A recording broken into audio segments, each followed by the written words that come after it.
پیارے بچوں، آج کی کہانی ہے ایک کتے کے بارے میں۔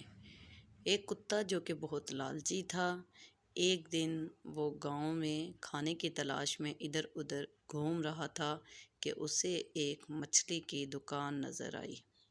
کتے نے قریب جا کر دیکھا تو اسے وہاں پہ ایک مچھلی گری ہوئی نظر آئی۔ کتا مچھلی کو دیکھ کے بڑا خوش ہوا کہ آج تو بہت مزہ آنے والا ہے۔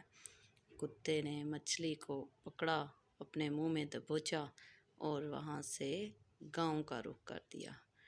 کتا سوچ رہا تھا کہ وہ یہاں سے دور جا کر گاؤں میں آرام سے بیٹھ کر مچھلی کو کھائے گا۔ اب کیا تھا، کتا وہاں سے بھاگا اور اس نے گاؤں کا رخ کر لیا۔ گاؤں کے راستے میں ایک ندی پڑتی تھی۔ کتا جیسے ہی ندی کراس کرنے کے لیے پل پر سے گزرا تو کتے کی نظر پانی پر پڑی۔ کتے نے پانی کے اندر اپنا عکس دیکھا تو وہ سمجھا کہ شاید پانی کے اندر ایک اور کتا ہے جس کے منہ میں بھی مچھلی کا ٹکڑا ہے۔ تو جیسے کہ آپ کو پتہ ہے کہ کتا لالچی تھا تو اس نے سوچا کہ کیوں نہ یہ مچھلی بھی حاصل کر لی جائے۔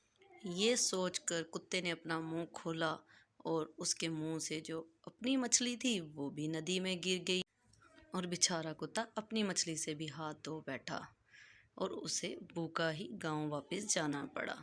تو بچوں، اس سے ہمیں کیا سبق ملتا ہے کہ ہاں جی بالکل، اس سے ہمیں یہ سبق ملتا ہے کہ لالچ کرنے والا ہمیشہ نقصان اٹھاتا ہے۔